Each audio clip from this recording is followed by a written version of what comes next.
I think we're live. I think we have sound. I know I caught everybody eating pizza. Yeah, we're here. You did it. Hey. Welcome to your, I can't even say pilot episode, but the something episode as we get this thing kicked off to Relics of War. I have no prepared speech because, you know what, this is not my daily job. So thank God for that.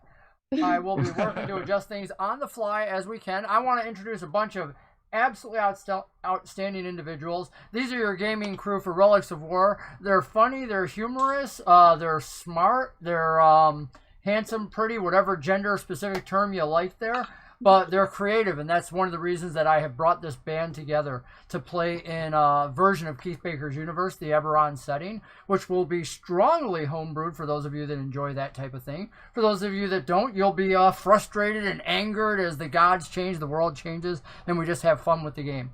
Our usual night streaming will be whatever tonight is, Monday nights, from 9 to 11. We all get on a little bit earlier than that and sometimes stay a little bit later. I like to focus on the players talking, but they asked me specifically to give them a little bit of time because, as you saw, our starting lineup for the last 10 minutes was cut a little short, so this gives them a chance to swallow their food and whatnot. I am noticing I'll be adjusting the cameras as they talk, but I'm going to ask, instead of me introducing them, for them to talk a little bit. The camera, as I see them, in your upper left, you have Aria. I realize we don't have all the name tags in place and whatnot. Right below her, I'm your DM, Legend and Song.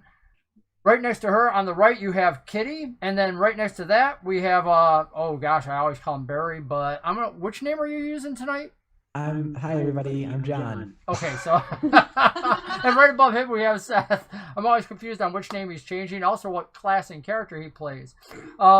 So that kicking off, we're going to go, this is going to be like Settlers of Catan, since I just went counterclockwise. Now we're going to go the other way around, which means we're going to start with Seth introducing himself. Seth, tell us a little bit about yourself as we kick this off for tonight. All right. Yes, my name is Seth. I am a failed webcomic artist, and that's mean. No bullying. I can be mean to me. It's okay. Nope, we won't allow it. No, Seth is my role-playing friend. Back off him. Well, that's what we are now. Yeah, now I have a show called Non-Standard Action. We play Starfinder, and now I'm on this. And also potentially another Dark Galaxies stream. So I'm stream boy now. Stream boy. And I bard sometimes. Stream gang, we out here. Stream gang. Stream gang. I think that brings us to you, doesn't it, John? Oh yeah. Hi, I'm John. People will call me Barry a lot because you are Barry. How they met me. Well, DM here. I'm described as rambunctious, I'm a go-getter, and I would like to thank you for the opportunity to...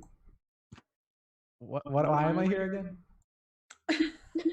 Oh yeah, RP. Yeah, I do that sometimes, so that's pretty cool. Check me out at Alex Crimmich on Twitter. Don't actually, my tweets are really boring, and I like to RP, and these guys are pretty cool, so you should check out any of the stuff they do. Wow. I guess that brings it to me. Yeah. Okay, so I'm Kitty Doe. Hi. When it comes to things about me, there isn't a lot, but online, I'm currently working on getting an animation up on YouTube, so you can look forward to that. It's just Kitty Doe. That's my YouTube channel name, and that's about it. All right. Hi, I'm Aria. I am a recent graduate with a math PhD. I've been role-playing for a number of years. I'm not so tech-savvy, but I've been getting into streaming D&D to meet new people and play in various D&D games other than just with people that I live immediately close to.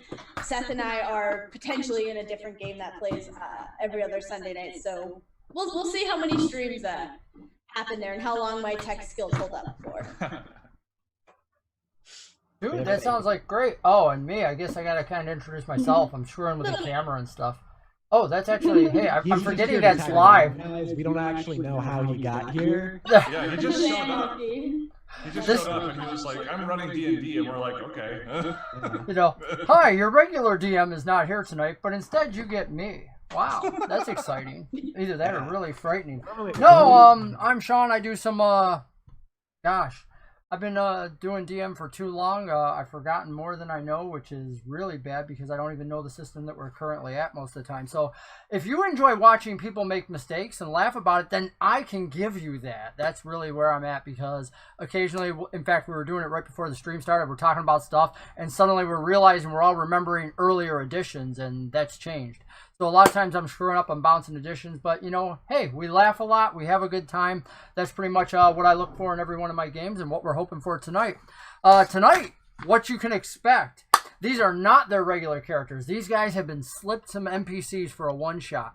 So that being said, you get a chance to watch them have a whole lot of fun and hopefully stay alive. For those of you that didn't read it, tonight's session is someone's going to die tonight. I'm just not telling you who. So somebody's got a little ticker on their head. It's about to happen. That being said, go ahead. Can I have a ticker on my head if I behead myself? Those dragon marks do tend to spin around in a circle counterclockwise, and when it starts to glow red, the rest of you might want to scatter. Just saying. To that end, let's pull back the curtain a little bit, kick this thing off. Tonight might be a one-part session. It might be a two-part session. We really won't know until we actually start having some fun with it. We're not going to try to kill any nerds, though. I can guarantee that tonight. What we are going to do is just watch somebody's head pop and explode. Oh wait, that came out loud. Sorry about that. It does happen. Oh, by the way, you're going to see art flash on your screen a whole lot, probably more than me. These guys are artists. They have a lot of fun. And so if the chat people enjoy art, all you have to do is kind of like type things in, let them read it, and you might be surprised as they draw things up. We had a couple impromptu sessions that are not on this stream, and we had a lot of fun with that. So keep your eyes open for it. To that end, yes, sir, I see a hand raised up. I wanted to clarify. One, your art is the best. Yes, we all agreed. We voted. And two, I'm very much so allergic to my head exploding. Are you definitely allergic? Did you not see that on the application form? He's mortally allergic. Application form? Yeah. No. I mean, like, I submitted mine, and I also indicated that I was allergic to head explosions. Mine particularly. I guess Kitty is the only one here who's. Yeah, no, I'm immune. Immune? That's good. That's because she's a Warforged. You know, she just gets an optional head with the longer bite jaw. Oh, wait, that was earlier editions, not 5e. I'm fairly certain that if a Warforged head gets destroyed, that it's quite dead. It all depends on where the Gulra is. If you put the Gulra on the inside of the armor, oh, wait, that's a cartoon show. Never mind. Seth, people are saying we're getting crazy echoes. Make sure you have DGG stream muted. I do have it muted. Oh, not Seth, Sean. Yeah. Where do I do that? You could also just exit out of the stream.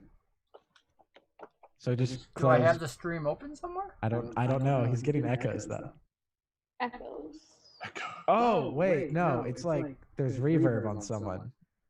It's probably not me. It's really weird. Not me, but I have no way of knowing. I'm gonna close this I don't know how it would be me, but it could be me. Thank you, Cynical Eye, for letting us know. Yeah, Yes. we appreciate it. All the feedback. I like plot points, so you get plot points, Cynical Eye. Wait, does the audience How you're going to use them, I really don't know, but don't tell your DM. We get audience plot points and they cash in Oh, he gets bonus plot points. I'm the only one without an echo, so it's all on you guys. No, it's because it's going. Do you have our audio going through speakers? Yeah, I do. Your mic's picking that up. Son of a gun. I don't know how to adjust that on here. See, if we were doing it through Discord, I'd know how to change my settings on that mic. And none of you guys noticed that before, so it's on all of us. Crap. Audio settings? The easy solution is headphones if you have them.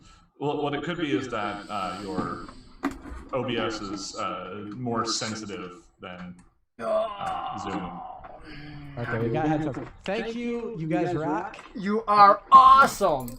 I'm laughing at my players. We're scrubs, but we're high quality scrubs. So keep that in mind. Is that the little blue circle? Is that the one that does both? I go for a quality of. Bear with us, All guys. right, can you hear me? It Yes, says? you can. Okay. I will.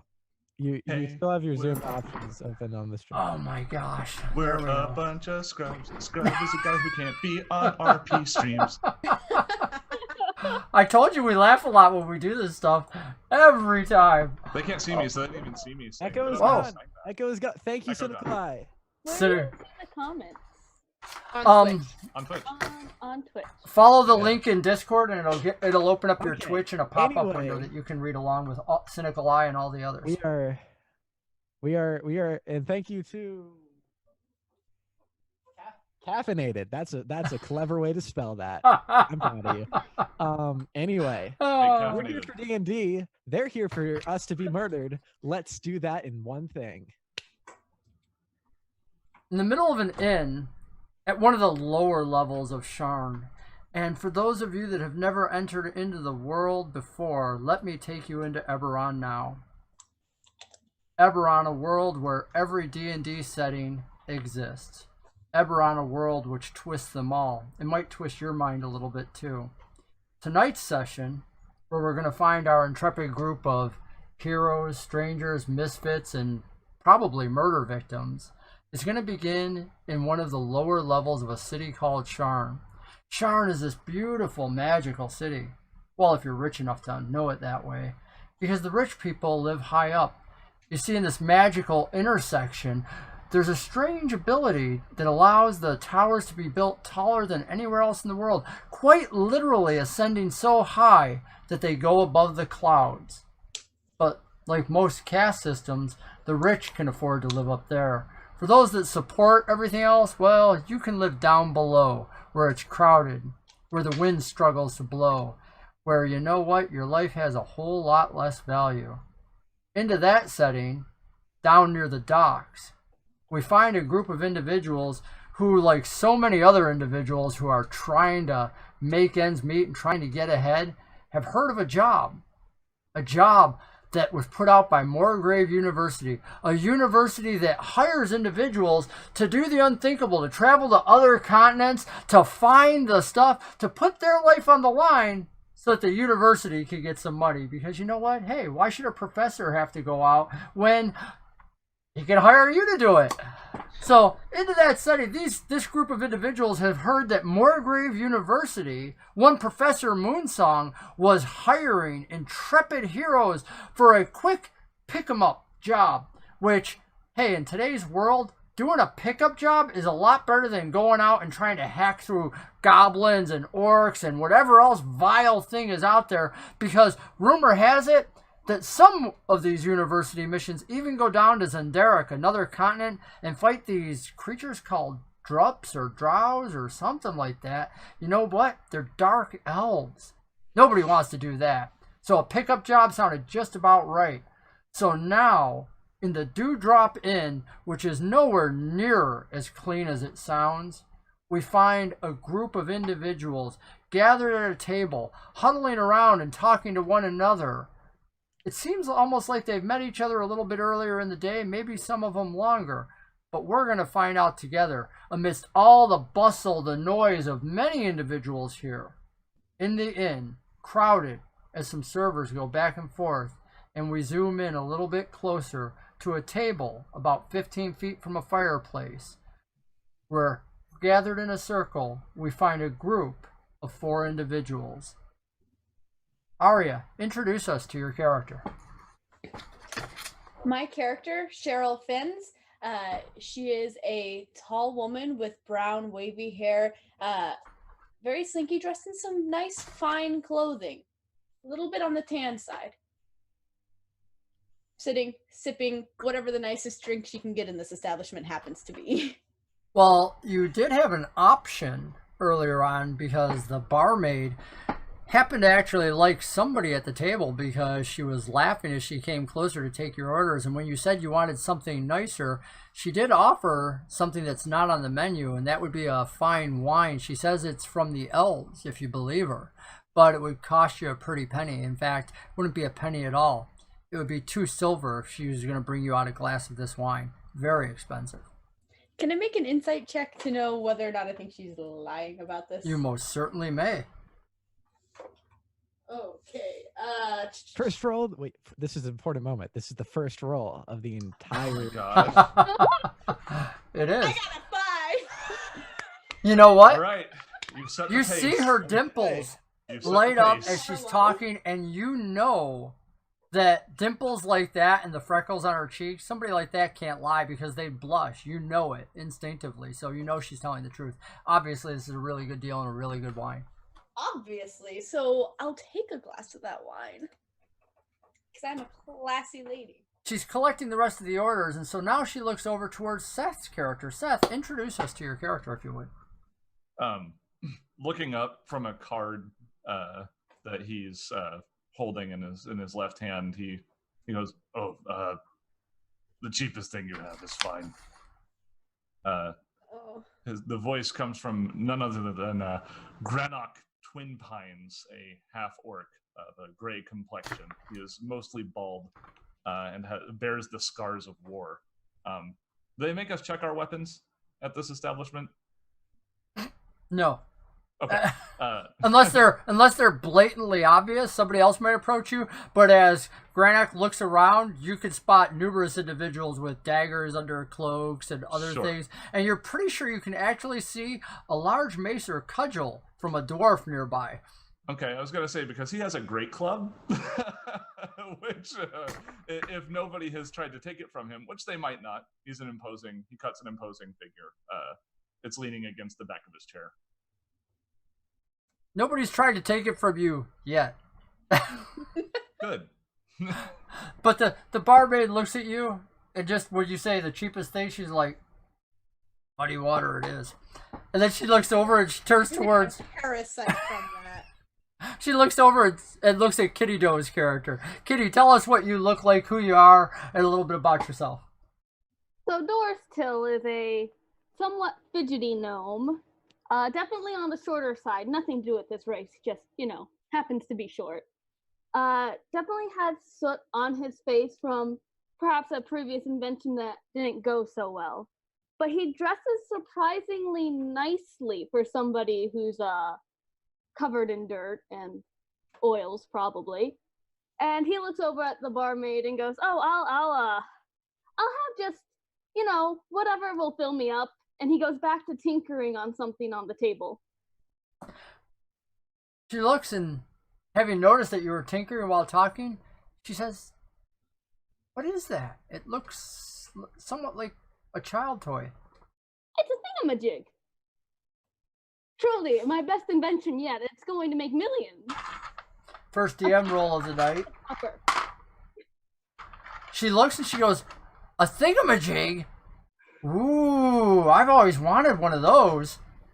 "How could you? It hasn't even been invented yet. I mean, I'm inventing it now." She goes, "But it looks like a perfect match to my Whoozy What's It." "Your Whoozy What's It? What's a Whoozy Yes, What's It?" and she reaches it under her apron and pulls out this small device that looks almost like a finished one of what you're working at. It's just a different color. "It's a thingamajig!" "Oh my She goes, God, someone "Well, must a have Whoozy seen my What's brain It?" earlier. Who's seen my brain? She goes, "But it was given to me by a dwarf who said he got it from a gnome." Have I already invented this? She goes, I don't know where last week went.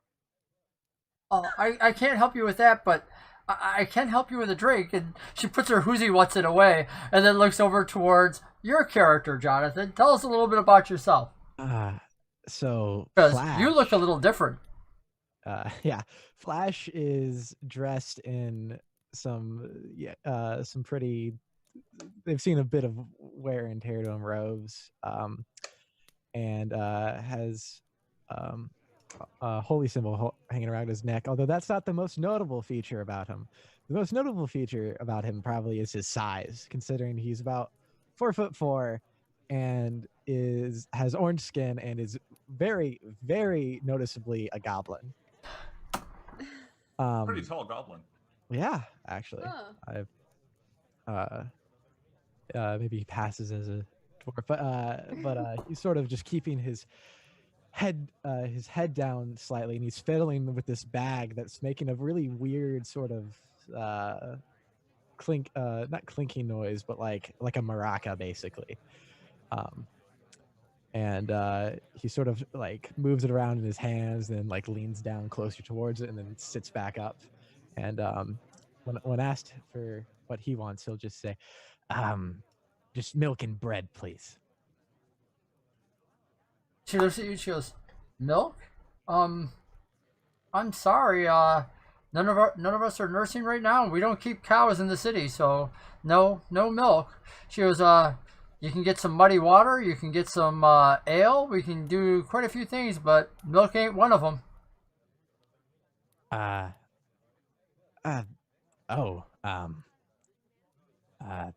The water's fine then, preferably less mud. She looks at you, somewhat put off. She goes, "How did you all meet? You seem so strange and different." Ask myself that question many times a day. We're all in sales. We're in sales? I'm sorry, I found out I was busy working on my thingamajig. Your who's-he, what's it? No, her thingamajig. It was a whatchamacallit. A thingamadoo. Delicious. Yes. Doodad? Round to it? With your matching whatchamacallit, my bar lady person. Yes. Oh, me. Back yes. to work. Yes. And then she realizes she's being reprimanded and she goes off to get your drinks immediately, leaving you all alone for a minute.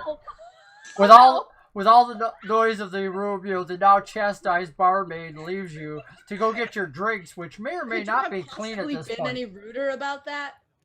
Honestly.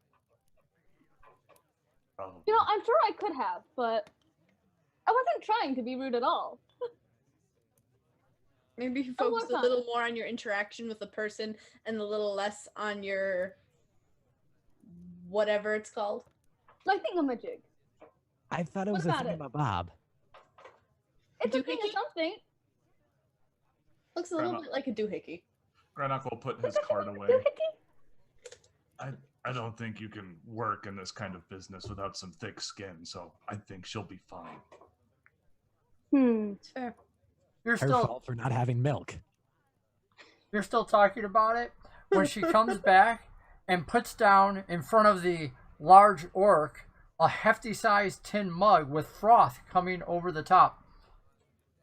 She goes over to the human and produces a wine glass, which actually looks pretty clean and whatnot. The wine inside is red, although it is a bubbling wine, which tells you make an insight. No, make an intelligence roll. Yeah, just a straight intelligence.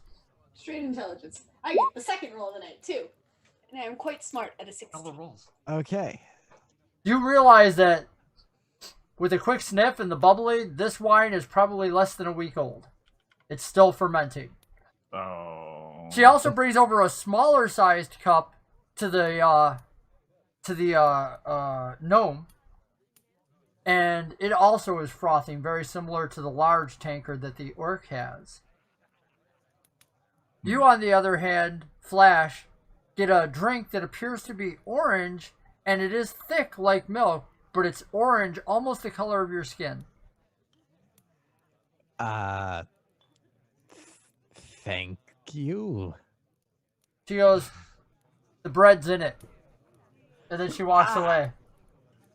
How exotic. Now, she hasn't asked you for money yet, either. Grannok will grin down at the goblin and say, Suppose you didn't indicate what package you wanted the bread to arrive in."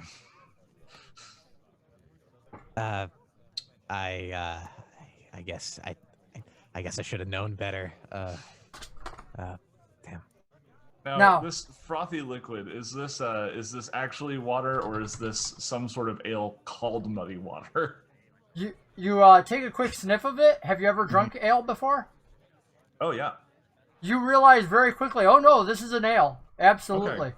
All right, yeah. Down it goes. As you down it, you quickly realize why it's called muddy ale. The hops are still in it. Good. So it's got a whole lot of grit. You're like, getting ready to choke. Make a Constitution That's how save. you're supposed to have it. Make a con save. Let's see how well you do with this. It's a local favorite. Are we doing a Constitution save, you said? Yeah. Flash would also take a very tentative sip of his. How would that go? Ooh, nice Constitution save. Yours 21. actually. Wow. You know what? And just as you said, it's exactly the way it should be made. You down this, no problem whatsoever. You can drink as much as you want. In fact, it's got that familiar tingly sensation you're used to. Flash, on the other hand, takes some of his and whatnot. And are you used to drinking a lot of milk, Flash? Yeah, I'd say it's his second favorite drink. Well, I don't know if you drink sour milk a lot, because this tastes like sweetened sour milk that's getting somewhat ready to turn to cheese, maybe. The chunks in there with the bread. So you tell me how you would react to that. It's like Cheese Whiz. Oh, that's gross. That's how you're supposed to drink milk. I don't see what the problem is. It's just the milky part of cottage cheese. How wonderful. Do I need to finish everybody's drinks? Jeez. I don't know. Have the rest of you drunk all your drinks yet? No. Cheryl kind of swirled hers a little bit in the glass before setting the glass down. Doris still isn't even looking. He just grabs whatever he's served, takes like a sip without even thinking because he's so focused on his thingamajig. By taking the sip, you don't get any of the hops that are at the bottom because you're actually drinking muddy water as well. It just so happens that yours hasn't been stirred up by trying to down it so quickly. So you can drink it like normal. Good stuff off the top. Oh, is this crew the milk gang? It's a suggestion from Alex. Please no. You don't eat the milk gang? Grannok, have you finished all of yours by chance? Did you down the whole thing in one fell swoop, or? I mean, he's not the whole thing, but you know, he's going through it at a good clip. I'll probably be the first one to finish. A hefty dwarf, the one with that mace that you saw, has walked closer to the table now. He looks at all your drinks, notices that the gnome hasn't hardly touched his, picks it up, and swigs the whole thing in one fell swoop, and he says, "Thanks." Oh, you're quite welcome. Yes. Grannok will look up at him and, peering over the tip of his mug, I'll say, "See, you've offered to pay for it." He goes, "Why would I pay for it?" He goes, "Aren't you on the crew?" He goes, "What are you doing in here if you didn't sign up for the crew?" What crew? Do I recognize this dwarf? No, not in the slightest. Other than you saw him across the bar earlier. Now, more this job that we accepted, like what?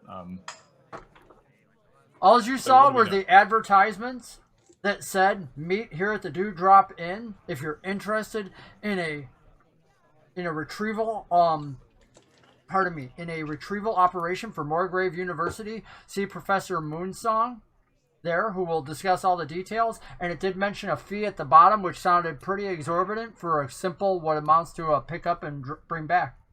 Well, obviously, it's not a simple pick up and bring back then. Now, the real question is did you guys all see the same sign, or how did you meet? How long have you been together? Well, I know that Grannok came here in order to go to Kyber's Gate, but he was low on money, so he probably is making a stop to do this job first. So if these others were looking at the same billboard, then probably just ran into them there, possibly. The Doris still definitely came for adventure. for no other reason. He just thought this would be a grand old time. Flash likely would have just, come to the or looked for any work related to the university because he felt like baby teeth were really good indicators of judgment. Cheryl was traveling on her own for a while and came to this town and almost looking for work, found the job, and very quickly ingratiated herself into your table. Came, sat with you guys, acted as if she'd known you guys for a while, and kind of has occasionally glanced over her shoulders, but for the most part has really made it look like she belongs at this table with you guys. All right. As like much she met as one you a can, long time ago or something. as much as one can belong with a half-orc and a goblin. It's a half-orc, a goblin, and a gnome. It's a perfectly eclectic table. Nothing can be out of place more than it already is. As you're talking, the dwarf reaches over to take your glass with the wine in it. Excuse me, that's not yours. Make a dexterity roll. See if you can keep it away from him before he grabs it. 10. I just lost my dice. It rolled off the table. That means it's a botch. Oh! It actually was a botch. I just picked it up. It's a one. Oh, sorry, it's a little far away. Yeah, it botched. It's a 1? Oh my gosh. he goes to pick it up in this, very smooth, quick dwarf fashion, and you're just like literally, you barely move your head and lift it up, and he actually falls forward partially onto the table, and that's when you realize this guy, for a dwarf, either can't hold his alcohol or he's been drinking a lot in here, non-stop. Go buy your own alcohol and kind of pour a little bit of it on his head. You pour some on his head and he sits back up. Go ahead. Well, I was going to say, before he gets up, Grannok's going to stand up and he's going to saunter over, still holding his ale, and he'll just kind of step between his shoulder blades and lean down, and he'll go, "I don't really like your attitude, friend. Do you want to explain what you're doing here?" The guy looks over, he goes, "Same thing as you." He goes, "Free booze, free eats, do a simple job." You can tell he's like getting a little sick. He goes, "Why wouldn't anybody take a job like this?" Simple? I thought this was supposed to be dangerous. He goes, "They said just pick some stuff up. Get off of me anyway." He starts like swinging his arms wildly. When he starts swinging, Grannok will step down just a little bit more. He applies just a little bit more pressure, and he says, "Do us both a favor and stay out of my way." And then he lets up. Just as you're letting up, Grannok, your perception, your passive perception is high enough, notices that some other individuals, one of which is also a half-orc, but this guy is green, and I mean he's like a dark green, notices you, and he's like, "What are you doing to my mate over there? You're not messing with him, are you? Because you mess with him, you mess with all of us. All of us consist of one human standing next to him, and possibly others in the room, but you're not really sure." He looks down at the dwarf and he looks back up at them and says, "The mutt didn't have a leash, so I thought I'd give him a lesson. That's all." Make a persuasion roll. Literally what was going through my head. Except it was more along the lines of "keep your dog on a leash" was the exact sentence I was going to say. Can I do, you said persuasion? Could I do that as an intimidation? Could I persuade the DM? Yeah! You can. Oh no! Should have stuck with persuasion. He sits there. He goes, "Dog, jeez, I would have thought you'd be better than that. You know what?" And he just shoves at you now, because he's totally not intimidated by you. Okay. Make a You can make a straight to try and avoid the shove. Actually, let's see here. A strength save? Is that what you're saying? It's an opposed strength roll. Oh, okay. Okay, Dude. That one's pretty good.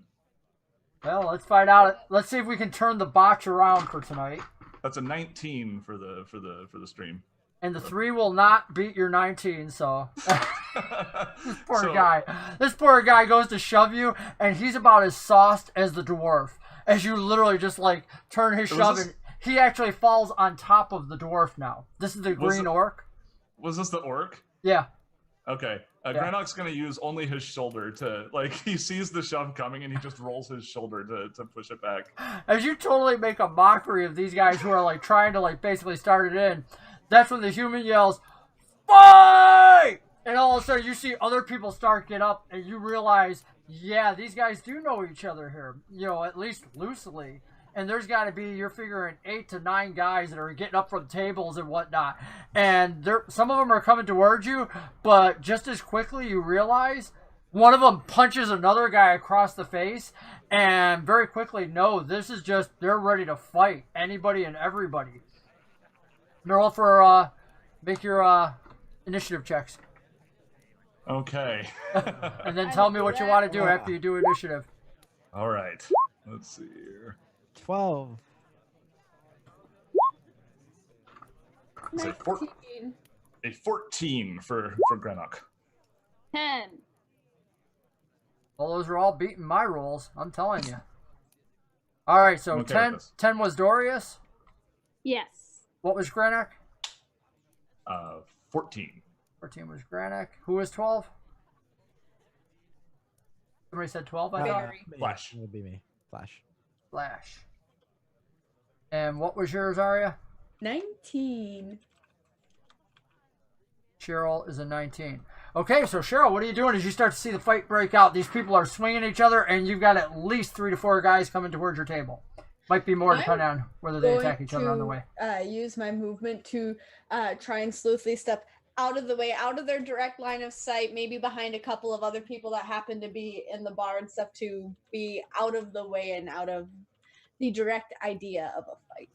Okay, so you're going for cover and whatnot. Yes. Grannok, what are you thinking about doing?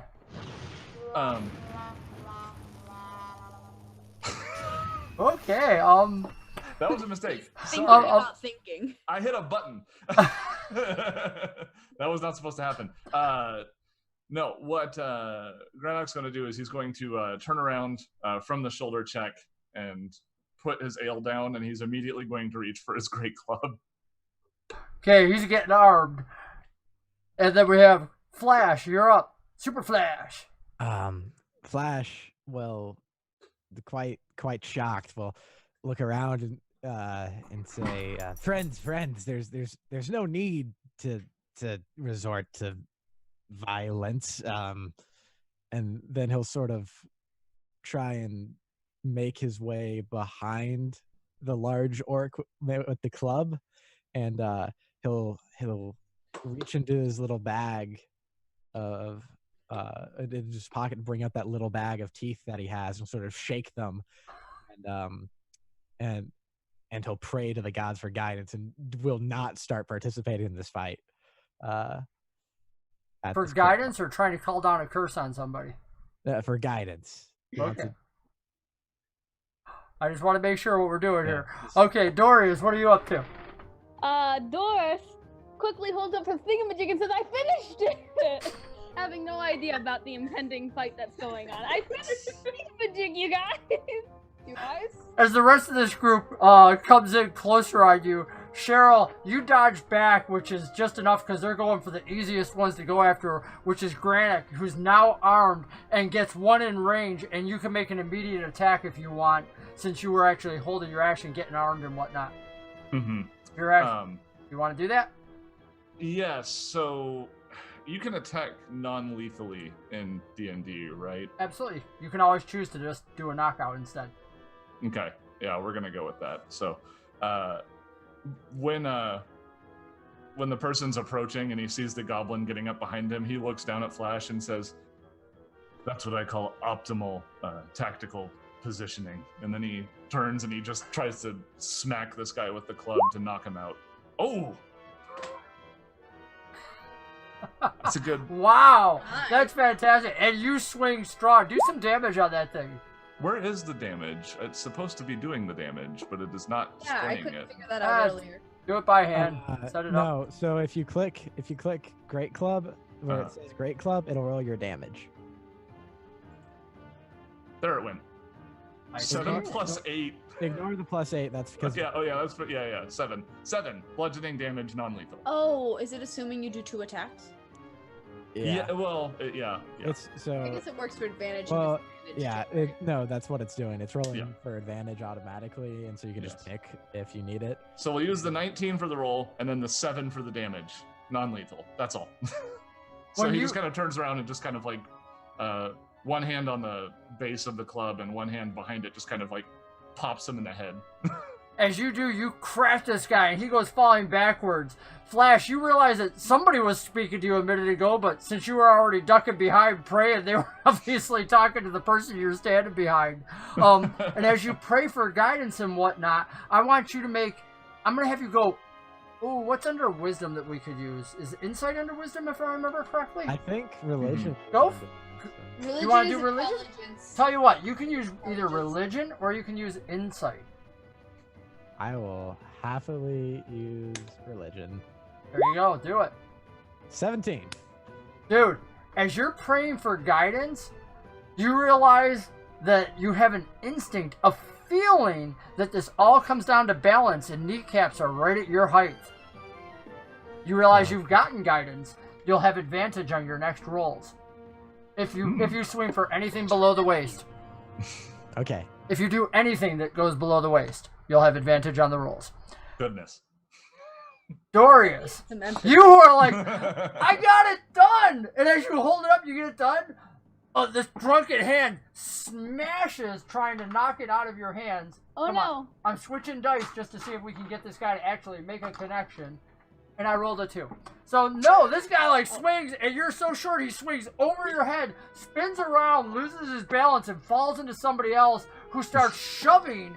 And all of a sudden, it's a shoving match right next to you, and it looks like they're going to fall on top of your thingamajig. Cheryl, you're top of the round. You found some good cover over beside what appears to have maybe once been either a mug rack or a coat rack that got really distorted with all these 10,000 tiny little hooks at it. And you're just kind of standing over there looking out as everybody else is fighting.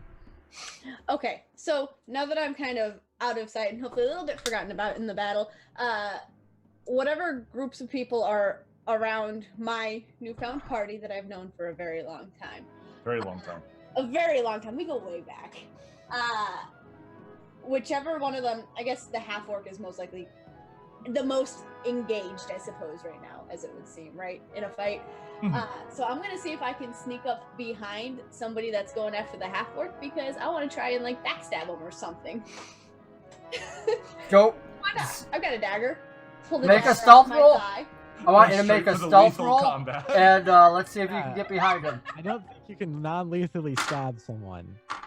Yeah, you just don't stab them in like an artery or a vital organ, you know? That takes more skill than stabbing them blind. You know, I might be very skilled.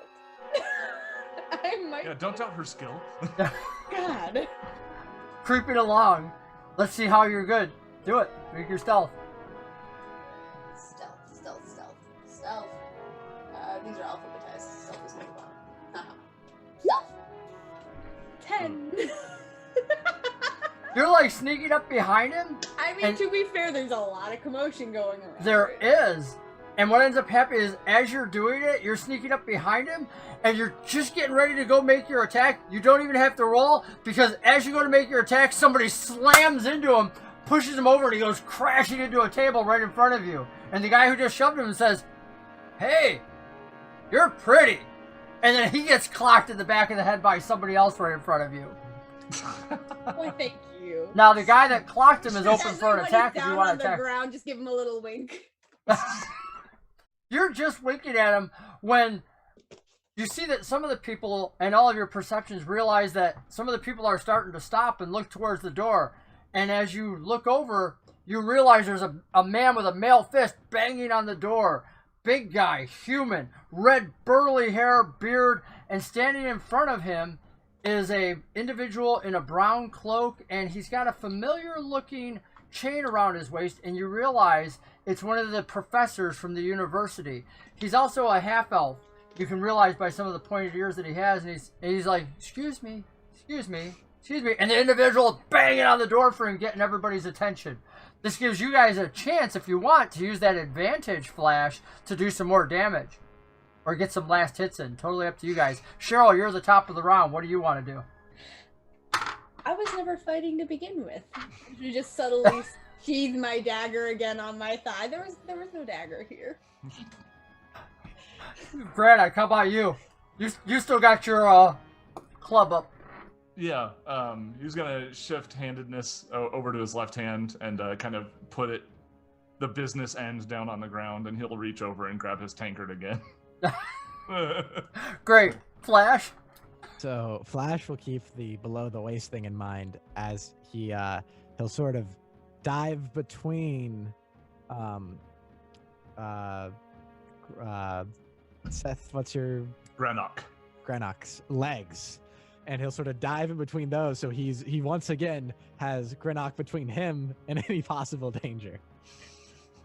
You're diving between them, knowing that, anything below the legs you have advantage on. So go ahead and make your dexterity roll. Let's see if you can do this. You have advantage on it because it's below the legs. Okay. And you may choose if you're actually trying to hit his legs by accident or whether you're trying to truly get through them. I'm trying to get through them. Okay.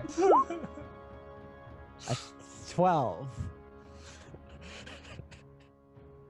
With advantage, no less. Well, that's impressive. And for our viewers who may be wondering, these are all 0-level characters. They don't have a lot of abilities. They're not even level 1. This is about discovering who they truly are. We're finding out that Flash, who maybe thinks he's Flash and fast, is a little bit on the klutzy side. Because as he goes through, Grannok, you hit Flash, 100-yard dash, moves through, hits poor Grannok's legs and whatnot, who's leaning on the business, or his business end down, leaning on his club as if it's a cane, and loses his balance and starts almost falling over.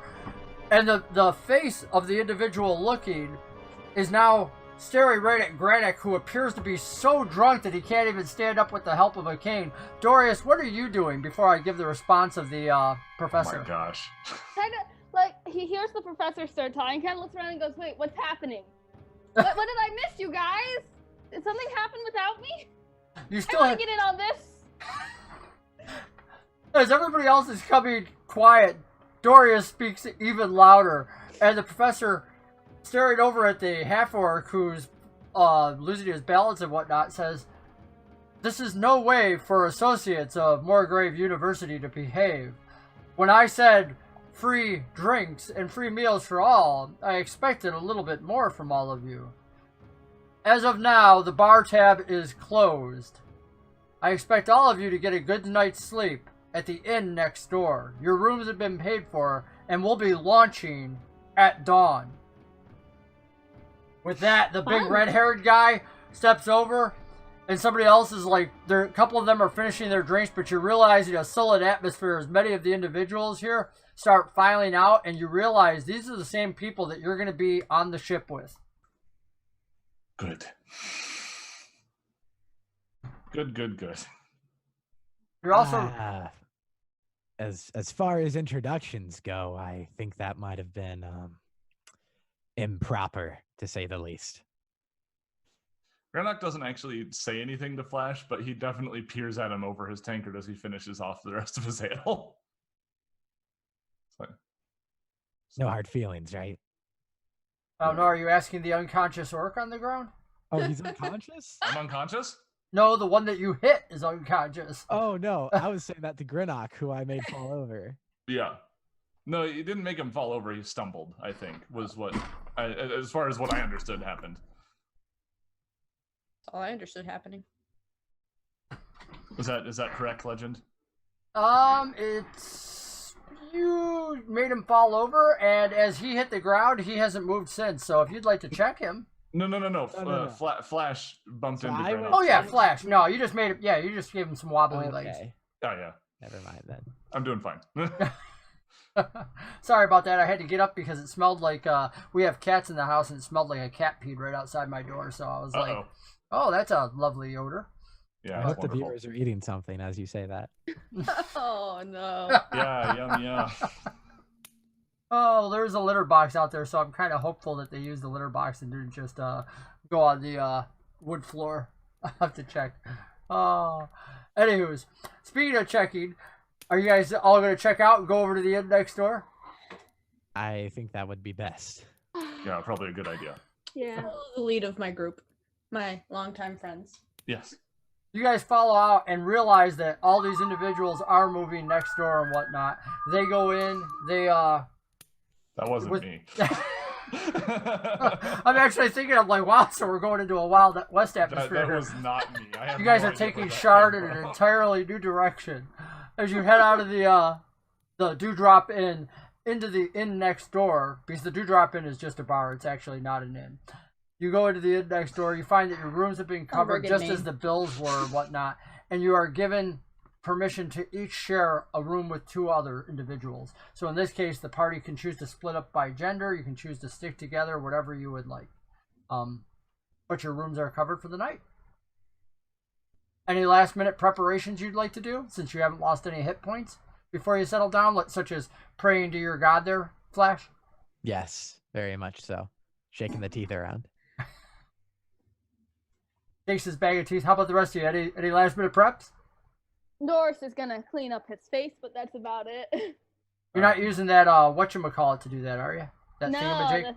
the thingamajig looks like this. It wouldn't be good for Cleaning. your face. Right. No. Good for clocking someone in the face, maybe. I mean, I don't think it's that big, but like maybe like Okay, if you grab it though and you clock someone with it. He'll have to keep it in mind. Grannok is very unceremonious. He's used to sleeping on the bare earth in a pile of other soldiers, so he just kind of goes to his room and nods off pretty easily. Your sleep appears undisturbed. Your rooms, which are simple, actually have a surprising lock on the door because not everywhere around here does. And obviously, Morgrave University chose this for a reason, to give you a secure feeling so that you would understand they care as much about you as they want you to care about the cargo. From right there, we're going to take about a 6-7 minute break. We're going to pick it up just about 10 o'clock. That way, some of us can go out and check what's happening outside of our room here. I suggest you all go get drinks. I'm going to mute the mic. I want to take this time to thank all of our viewers who have tuned in tonight and whatnot. Encourage you. We'll be back in just a few minutes, but you go grab your snacks as well. If you're going to drink muddy water, I suggest you do it without the hops inside of it, and I really strongly suggest you don't drink muddy water from outside. Drink water, put a little food dye in it, and that'll be good. All right. God bless. We'll see you all soon. All right. This is not the end of the stream. No, we're back in 7 to 8 minutes, and we actually have a little video or something to go in between that says break. Is it still picking us up though? Well, it is until I do this and I hit mute. So I've got to ignore our unprofessionalism. We know exactly how this. No, we're consummate professionals. It says we'll be right back now. Look at this. It does. I've done it well then. Back. Perfect. And now muting. Goodbye.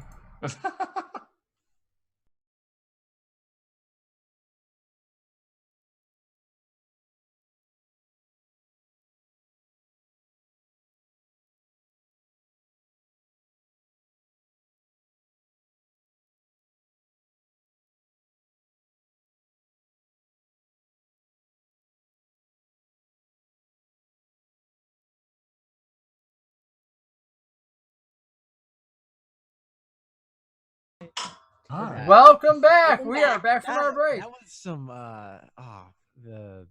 never mind. I got more coffee. Nightmare What? Before Christmas stuff. What? What stuff? Coraline. That's what it reminded me of. Oh, Coraline. Okay. Yeah. Welcome back, Milk Gang. You've now been named. The Milk Gang. No. Oh, No, I'm just gonna think of chunky milk. Hashtag Milk Gang. Did you eat your chunky milk? No! Eat your chunky milk. Yes, once it's chunky, you eat it. Cottage cheese. Yeah. Ugh. I'm sure there are some people that like cottage cheese. I'm just not one of them. What's wrong with cottage cheese? I will Cottage pass cheese. on cottage cheese every time. Yes. Oh. Strawberries, give some peaches in there. Time to have a head explode. For those of you that missed the first half of the show, we introduced all our characters. We've met at the Dewdrop Inn where they proceeded to start a bar fight and whatnot with all of the locals. We did not start that I didn't fight. start nothing. You can't Those prove guys anything. came and stole our drinks. Doris will take credit. He was dangerous and reckless. Those drinks were not worth a I fight. know. That's true. You did. Apparently. Obviously, if Apparently you had free. enough of them, it's good at starting a fight, though. So the characters were given an opportunity, since they have signed up for a mission, to have free meals, free drinks, free fights, and a free place to sleep it all off. Because come the morning, they had something coming, and that's their job. They were hired by the Morgrave University by one Professor Moonsong, who covered all this, but was a little sad that they got carried away with themselves, though he was still good enough to allow them to sleep it off for the night. Now, come the morning, they hear the familiar shouts, the banging of doors, as doors are opening, and couple of individuals with hangovers are ushered out, and you find the same red-bearded individual, large, wearing a metal breastplate, counting off individuals, checking with where some individuals have signed up, and he looks over at you four and says, "Latecomers, but you stayed here overnight, right?" "Yeah." Yes. "You." "Okay. I thought I saw you." "Yeah, you're coming with us. Come on." Oh, yay. You're led down through the streets of Sharn towards the dock area, so you know this is going to be a mission on a boat and whatnot. So you're a little surprised when you get to the cliffside, where normally you would be riding down on some elevators towards the sea down at the base. When you're at the last tower, and he starts motioning you into the tower, he goes, "Keep going up." Your last sight before you enter the tower, looking above you, is a sky ship with a red elemental spinning around the outside. These are expensive ships built to cross both land and ocean, and it appears that Morgrave University has spared no expense. In fact, that's exactly what you hear from one of the individuals as they're walking up the stairs. A dwarf, and you recognize him. In fact, it's the same dwarf that came over to your table to drink your drinks last night. Now, though, he's commenting on the fact that he's going on a sky ship, and he doesn't seem too pleased about it either. So much for a quick delivery job.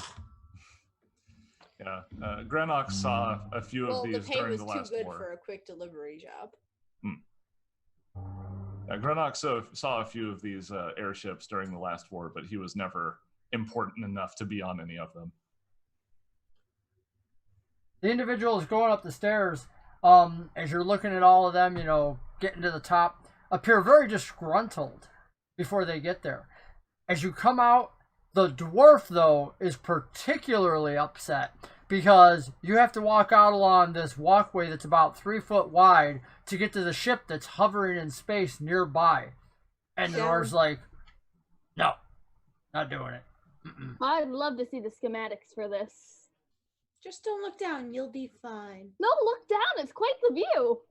You realize you're up probably about 300 feet. You've scaled 20 to 30 floors. Everybody's tired, they're sweaty, they're agitated from having to walk up all these stairs. And he takes a peek. It's quite the vertigo, isn't it? And he's like, "Oh, no." In fact, don't vomit this way.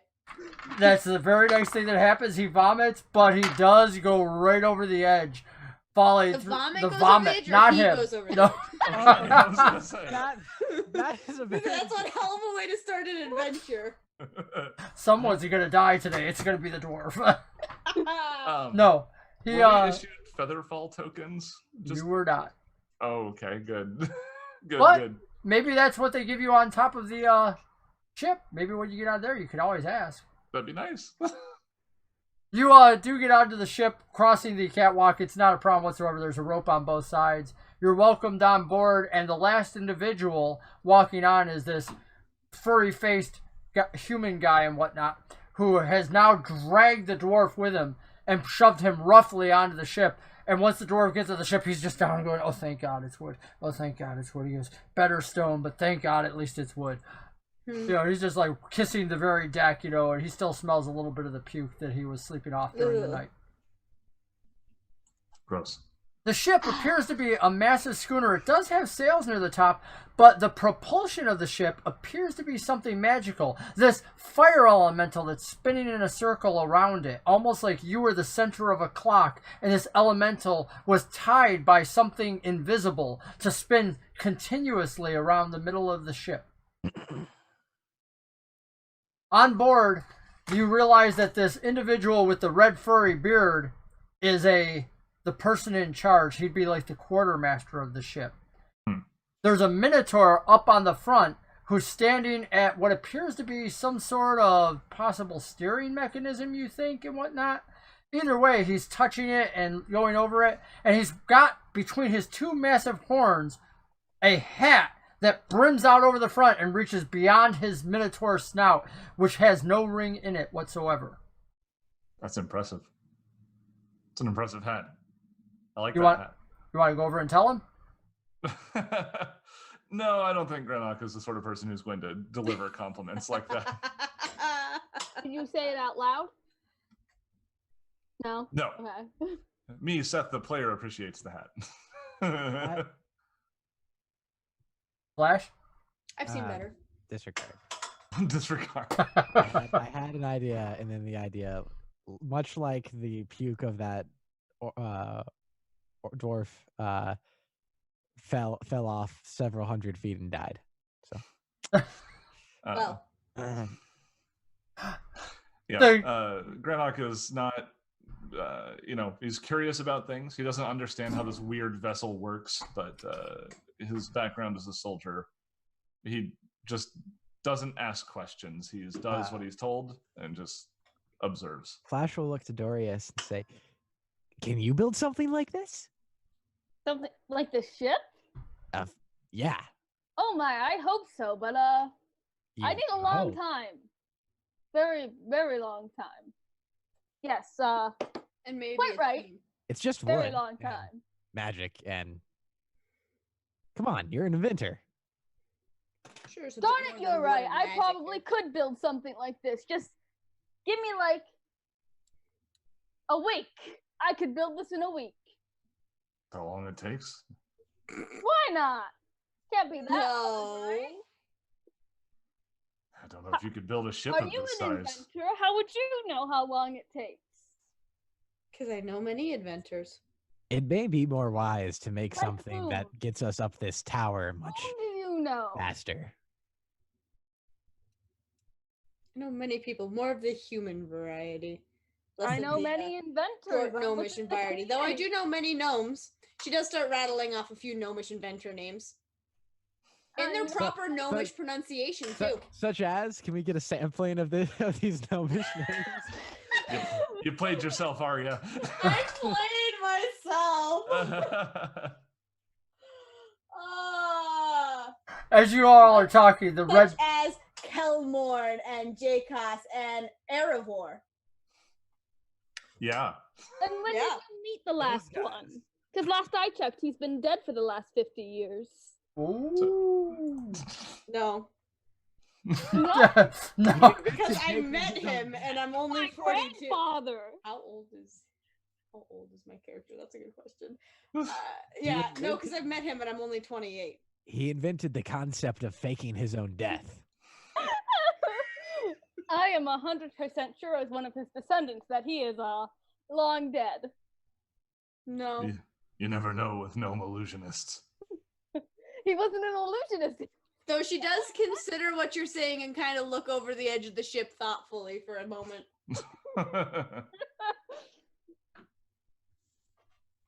Right, but I'm gonna go stick it with those people.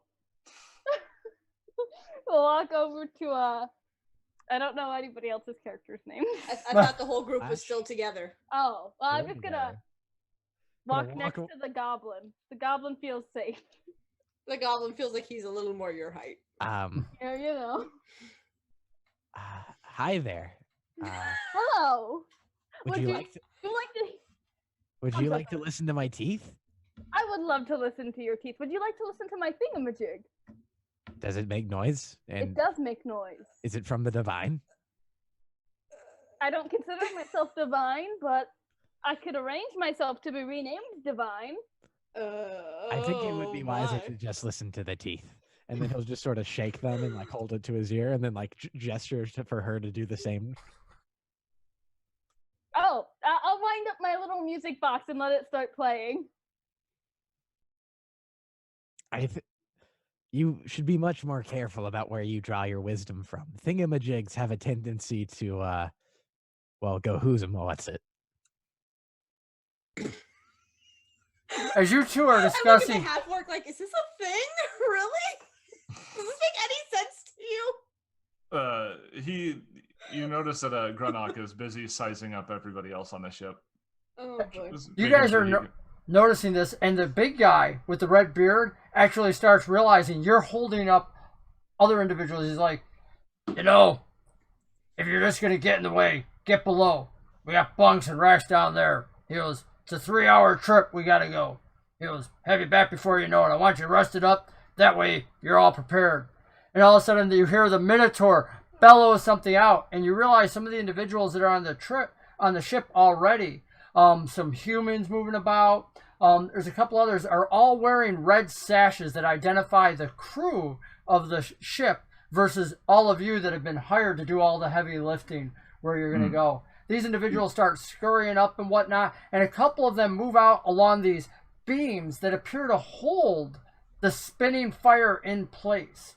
The fire elemental goes all around the ship faster and faster and faster and faster till it becomes a solid line of fire. And with that, the ship tilts and falls away from the tower, moving away 10, 15, 20, bobbing lower and then slowly lifting back up until it raises up higher than the towers, and you realize you're looking out at the city slowly fading behind you. Somewhere down below, a few of you can catch glimpses of ships moving upon the water.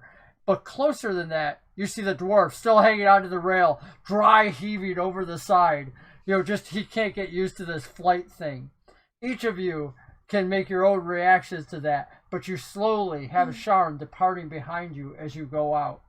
Most of the crew, your fellow individuals that have been hired, are down below. Mm-hmm. No, I've never been outside of Sharn before. This is quite exciting. You've never been outside of Sharn? No. Suppose that makes sense. Not really. Flash will walk over to the dwarf who's dry heaving and say, "Hang in there, friend. I often find prayer helps me when I want to throw up on people." The dwarf looks over at you, and you can see his eyes are somewhat glassy, and he goes, "Oh, House Lorander really went over the top. I expected water, but not air." And then he lets you loose once more. All right, I'm going below deck. Hopefully you find peace. I'm gonna go this way because it's not as smelly. He's like, "Oh, thank you," and he leans over and grabs onto your shoulders, figuring that you're offering to help him go in the same direction. I did not give you permission to grab. Oh my gosh, you're heavy. Why are you so heavy? I may be little, but The dwarf with all his weight is just hanging on to you, and he's like, "I'm getting a new appreciation for goblins. I'm so glad. Thank you." The ship, which moves, you realize, is incredibly tight. The wood here is knit well. In fact, as you look around the ship, you notice almost nothing out of place. They really have, when he said House Lorander outdid themselves, this ship is a mighty sailing vessel and appears quick depending on how you judge the fact that you're already a mile or two out from Sharn. Mm-hmm. And just as soon as I arrived, I leave. Hopefully closer to your destination. As you get downstairs, the destination you said you wanted to head down and meet some of the others, numerous individuals are struggling like the dwarf, being seasick. And down here is a heavy-set bugbear. And he's growling at them. He's like, "You'll get over it." And he's slapping some of them on the back. He's like, "Get it out. You need to be repaired when we get there." He goes, "Captain doesn't want to waste any time." Is the bugbear wearing a sash? He is. So you realize he's part of the crew. All right. We're listening to these folk. Just find an empty bunk to take a seat on and do a little bit of people watching. We'll go over, sit next to a tall woman, and also people watch. The two of you that have chosen to people watch each can make perception rolls. 8. I am the most perceptive. Every kind of perceptive. Well, Dory is actually perceptive enough to notice something, whereas you notice that there's only the bugbear down here that's wearing a red sash. Both of you notice this. There's only the bugbear, along with a halfling, who you didn't notice at first. What Dory picks up, though, is that whereas the bugbear is slapping people around and keeping people kind of, getting them into their bunks and whatnot so they're not laying on the ground, the halfling appears to be standing in front of a door, and no matter who is drunk or whatnot, He never leaves the door, which seems obviously like a protected area of the ship. Fair lady. Do you... Chance, have you ever been on one of these ships before? I have not been on one of these ships before, but there appears to be... Is that like where the captain's quarters is, or... There's a little ship there. One of these ships before, looking over. I don't think that's the captain's quarters, though. Can I roll an investigation check to see if I know what usually, if that's like if that's storage space usually, or... Actually, with your experience, you know that the captain's quarters would be up top in the rear, and you know that that would lead directly towards the storage hold of the ship. That's what I figured. You know what's behind there, right?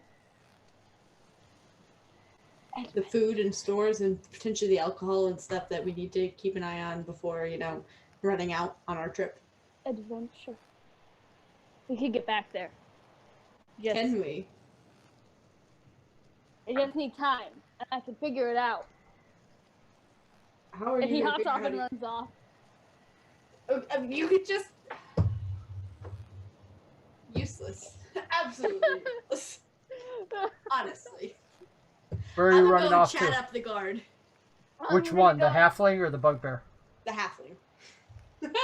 Oh, more like chat down the guard as a 5'8" human to. Yeah, you have two options. You can chat up or chat down. there's no chat medium. You can have a plot point for that. That's funny.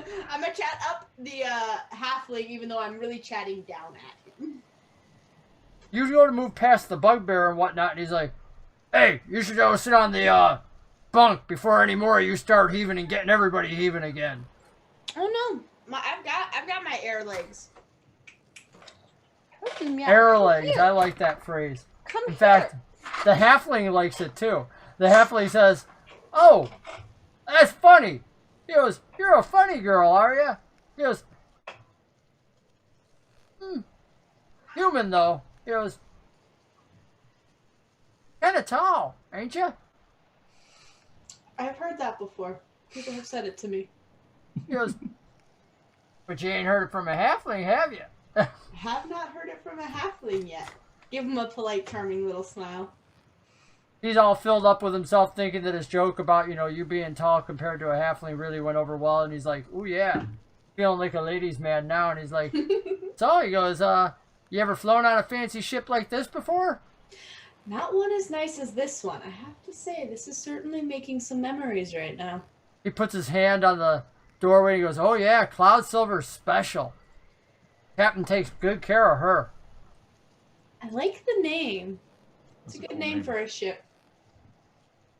Fast too, real fast. Why, we can get in and out of places before anybody even notices. That's impressive. So what's the distance that we're crossing in this 3-hour travel? Oh, well, we're supposed to... And as he starts to talk, the bugbear's like, "Hey, shut your mouth! You know better than that." The halfling goes, "Oh, yeah. No, not far. We should be there in just a few hours." The bugbear growls something, and then he's about to come over to you when somebody else leans over and starts looking like they're going to be sick. And he's like, "Stop that!" and pushes them back. Because if you're going to be sick, go up on deck. Why? Should have brought buckets down here. Stop being sick. You could make them haul their own vomit out then. At least they could do. The halfling says, "Yeah, he don't like to have to clean up after anybody." He goes, "And you guys won't be around long enough to do all the cleanup."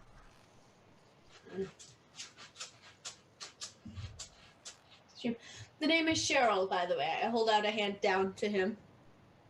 Maybe under my dress, bend my legs just a little bit. Not enough that, like, I'm obviously stooping to be insulting, but enough to make it so we can shake hands. The halfling puts his hand in yours, and as you do, make a perception roll. It's a small hand, 12. but you realize that it's heavily calloused. Like, even though he's small for his size, he works with his hands, and as you're looking at him, there's something about his stance that makes you think that maybe there's something more to him, but you can't quite tell what. What is it you do on this ship? He goes, "Well, we're the crew." He goes, "We do whatever it takes, whatever's needed and doing." But it seems like you do a lot with your hands. Casually let my hand slide along his palm a little bit along the calluses and stuff. He goes, oh, I imagine it's all them ropes that we have to do for the sails. Make a insight roll. You don't even have to ask on that one. 11. My rolls are not doing so hot. There's only one mediocre. There's only one sail on the ship. Yeah. There ain't a whole lot of sails on this thing. And all of you have to work the one sail quite often? He goes, Casually. oh, well, I'm kind you of know, this. he goes, yeah, we take turns at it and whatnot. You know, there just doesn't appear to be a whole lot of ropes up top from what you saw. It appears more like magic runs this thing. Well, come on now. You seem like you're much stronger than just occasionally working the sails. What is it a guy like you does to keep so in shape and nice? Oh, persuasion, roll it. You guys are watching this happen. 17! As you do it, Waxel actually flexes his arms and reaches over and starts touching him. He's like, oh yeah. He goes, I worked out for quite a while. He goes, I do my exercises every day. The bugbear growls over at him. You talk too much, Waxel. I'm going to melt you if you don't shut your mouth. Waxel looks at him and he goes, yeah, go piss off, you old bear, you smell. He goes, I ain't no bear. The two grumble at each other and whatnot. Then he looks over at you, Cheryl, and the bugbear says, he goes, didn't I tell you already? Go sit down or go up on deck. Get out of my space. Sick. I'm just over here talking with Waxel. He grumbles a little bit, but then stalks off towards the big old orc. Maybe he can pick a fight over there. The half orc. Grannok just can't avoid getting in fights. He wants to fight with you. you must like put off some sort of aura into the universe that says fight. He's trying so hard not to. He's trying to be very inconspicuous. I feel like I've talked for a little bit. We should let somebody else do something real quick. I'm still over here doing this, but... Yeah, no, Grannok would be leaning against a wall, his great club leaning next to him, and he's just got his arms folded, and he's just kind of looking around. The bugbear walks over towards Grannok and asks him, you can use that thing? He's looking at your club. Yeah. I'd be a fool to carry it if I couldn't. He looks at you with a renewed respect, and even though he's kind of ugly, have you ever met a bugbear before? Oh, I'm sure. You know, he's from the Shadow Marches. I imagine they've probably run into a bugbear or two. You realize that this one smells better than any bugbear you've ever smelled before. He doesn't have that unwashed odor. In fact, you're pretty sure you smell soap on him. He looks at you, and he seems to have a respect for you almost. He goes, good. He goes, I like that attitude. Be prepared to use it. That's all the been time with me for a bit. Yeah, I wouldn't really expect a unwashed, unclean bugbear to serve on a ship as nice as this. So it's not completely unexpected, but you know. I just wasn't sure, being outside of Sharn, how often you've met bugbears that are that clean. Probably never ever. Okay. This whole thing is completely new for Grannok. He's never been near a human city quite this nice before. He's been in Breland for a bit, but not Sharn. So, but everything is new right now. Are your plans to stay right here on the quarter, or excuse me, stay down here in the hold, or do you guys want to do anything other than chat up the crew? I'm trying to chat him into giving me a tour of the ship if I can potentially get one from him, because I know I've been on ships, but never one as nice as this one, and you know, it would just be so nice to see it from someone who knows a lot about the ship. Grannok is doing the thing. I don't know if like any of you who have a cat know this behavior. Who know that where like the cat needs to be positioned where it can have an eye on everybody in the house, as many people as possible. Grannok is kind of doing that because he feels somewhat responsible for these three, like in a way. So he's just kind of trying to keep an eye on all of them. These three? One Yeah. of them who just kind of casually introduced herself to your group. Yeah. I have a very important question. Is Flash still being used as an unwilling crutch? Only till the dwarf gets downstairs, where he promptly falls down the stairs and whatnot, picks himself back up, and the bugbear was working with him to get him to a bunk. Flash You may is going choose to help. collapse to the ground and say, "Oh, thank God! I thought he was gonna rip out. He was gonna squeeze my organs till they popped out. Oh my God! Oh my! Oh, are my teeth okay?" Over here. Over here. It'll sort of scurry over to Doria. One of the humans was trying to help you when you scurried off towards somebody you already knew. Look, I'm taking apart my thingamajig to make a whatchamacallit. And I'm gonna distract that halfling over there so we can go inside that room and have an adventure. Are you with me? Way ahead of you on distraction. Of course I'm with you. I'm standing right here. But why is that room? Wait. Because it's being guarded, thereby adventure. Look, I've worked in high-end places for the majority of my life. If a place has to be guarded, there's good adventure behind it. But Trust me. if it's guarded, then they probably wouldn't want us to be in there. That's I mean, why it's an adventure. I feel like No, your no, no, definition no. of adventure is crime. No. I don't do crime. Two I don't are do. synonymous, No, right? no. I don't do crime. Look at me. Where else would I be No. looking right now? These eyes. Do these eyes look like the eyes of a criminal? I see your eyes. I haven't met very many criminals. I don't know.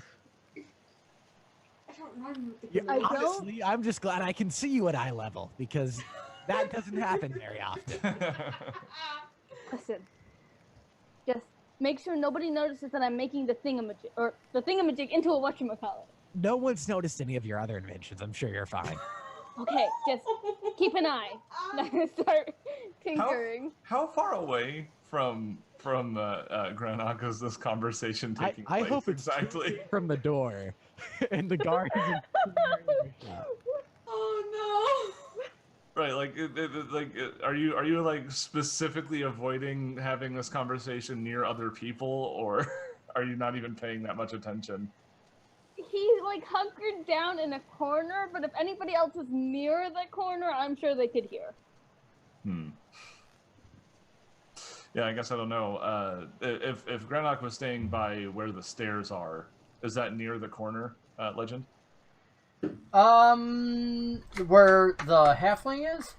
No, No, where the two of where them are these having two their are having their conversation. little Yes. Oh powwow. yeah. Yeah, That's near absolutely. there? Okay.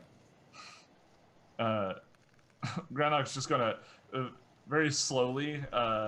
Dory notices or hears a very loud wooden scraping sound as the great club just kind of like a mast just kind of slides next to the gnome. Don't distract him, Black.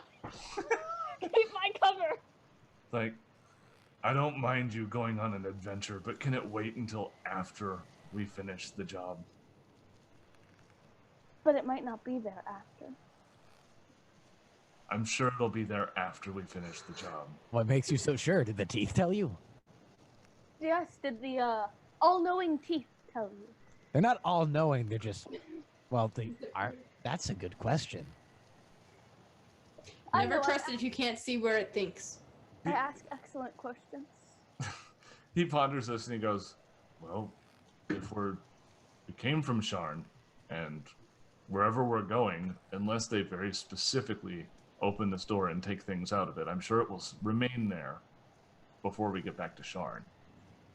Unless we take it as a ship.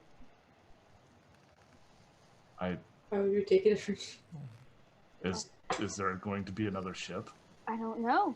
I've found when needing to contemplate very important decisions, locking yourself in a cupboard for several hours in prayer is very useful. I'm not going to do that. I'll go back to tinkering. No, but that halfling might be guarding a nice prayer closet like that. A prayer closet? Just walking. Someone's been praying in here. Flash will once again consult with the gods and the teeth in one, and see and look for any divine guidance to tell him whether he needs to be in that room or not. You know that if you could cast the teeth on the floor, they might, give you some wisdom. That sounds terrifying, and if he loses one of those teeth, he'll freak out. So he'll go to like a little corner and do Okay. that. A mouse scurries out, steals one, and runs away. You know. That would be horrible. I would like you to make a performance check to see how well you use the casting of the teeth, and then I'm going to have you make a religion check to see how well you do at reading them. Okay. I beseech the divine with my humble request for guidance. Bam. As you do it, they scatter out, bounce off of the wall and whatnot, staying very close between your legs and whatnot, and you see the teeth emerge into 3 separate patterns, and you're like, I've seen this before. You were taught this, that the teeth would show you this, and as you start to read it, you know exactly what it says. Oh my. What was your question? You just sought guidance, that was it? Regarding the room. Okay, guidance regarding the room, not guidance regarding your actions or anything else. Guidance regarding the room, you know exactly what this is. The 3 separate things it's telling you is that the room behind it contains secret knowledge. You also get the distraction emblem up here, a monkey pulling away with the teeth that tells you that to get to the room and the secret knowledge, you can lure this person away. And the last one is the symbol of a friend who can take that person away so that you can get to the secret knowledge that's hidden behind the door. You know exactly. All you have to do is use a friend. Like So it's obviously guiding. Sounds like you should be guiding somebody to do that very thing. He'll look over to And you know you'd be successful. Yes, he'll look over to Dory and say, "Okay, adventure. I need a friend, a paw. Wait, no, not a paw. A distract. Wait, what was it again?" And he'll like look at the teeth and then shake them and be like, "Oh yeah, that. I need a distraction, and we need to go there, and we need to go zoom." Cheryl, she's not on her bed anymore. Oh my god, I've lost Cheryl. Out. Maybe I need to ask the What teeth. happened last week? Maybe she died in an explosion. No, she was here a few minutes ago. Before or after I started tinkering? Did you ever stop? Yes, when Follow-up I question. slept. All right. You're big. He'll look at Grannok and so you're big. Big things are distracting. Go distract. Go distract. You look over and Cheryl's already talking up the halfling. Casually leaning on a wall very close to him. She occasionally has this little giggle. Well, so upon receiving this order from the goblin, A very small goblin. I was gonna say Grannok is standing at 7'7". And Thank you for having a solid almost 2 feet on Cheryl. right. Keeping his hand near the top of the great club, he will make a show of very slowly leaning down, making every single inch of height difference apparent as he puts his eyes down to the goblin's level. And he goes, "What was that, little goblin?"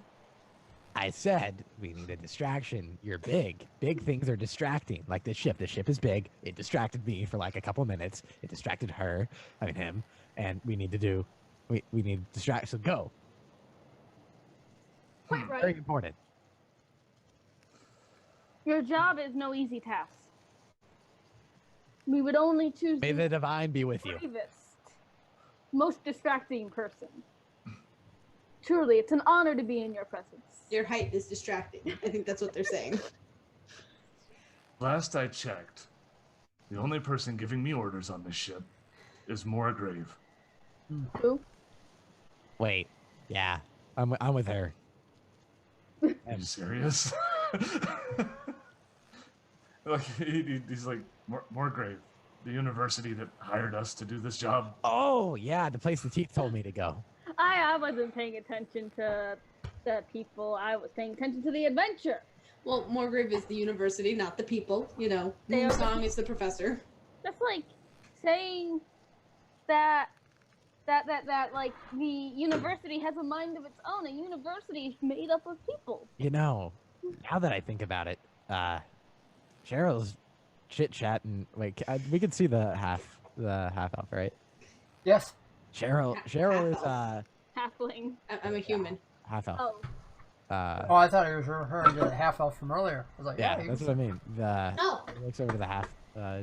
I think Cheryl is big fellatioing with the My word! I look over. Really? Oh my. Ready for a show and is oddly disappointed to find out Cheryl is not. Grannok. Grannok does not know this word. Even is Flash. Flash, for reference, Flash is 12, guys. He doesn't know what that word. What? Yeah, Grannok but does goblins not don't know live this that long. word. Does not know this word. and they'll say, I think we can just probably walk in. Oh god. Yeah, sounds like a good idea to me. Okay, but are you looking because they're still standing in front of the door? She's Yes. currently trying to talk the halfling into giving her a private tour of the ship, though. Well, you That better way they hurry can it get a up. little further away from the bugbear who keeps sending them looks and stuff. Is she having any success with this? Seems like you are. I was actually just waiting to see what everybody was doing so I could put it all together depending on what you came up with. If you give me an hour, I can make a distraction.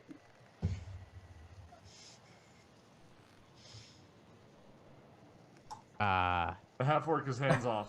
He's going to try to not associate so that he doesn't get in trouble when these guys do something stupid. I ain't doing anything stupid, I'm just flirting. Flirt better and faster. It was more in regards to the little ones. The More little fellatio. people. Waxel hears that, and he's like, looks over it at you who've been flirting with him as he yells over, hey, hurry it up, more fellatio. And Waxel looks over at you and goes, I didn't realize, I do make some good money. He goes, but if you're offering it for free, and then you open your mouth and he's like, looks up at you and he goes, he goes, don't let the size fool you. Size is certainly not an issue for me. I was really hoping that the two of us, we could go for a private walk. You could show me private, around. yeah, that we could do that. He goes, since he's, yeah. Yeah? He looks around for where the bugbear is, but sadly the bugbear has had to drag somebody up on deck who was getting ready to hurl again, and he doesn't want to have to clean up the floor. So Waxel actually says, yeah, and he goes, here, looks around and he reaches over, takes the key, and he unlocks the door and says, come on, in here. I have a step in with him. Run for the door! You go to pull the door, and he's like, no. But Get out of here. Yeah, he looks at you, you crazy old gnome, and he shoves I you hear back. 3 makes it better. He's like, listen, you hairy old coot. He goes, I don't think so. And he shoves you back. Wait, Pulls the door. not the teeth.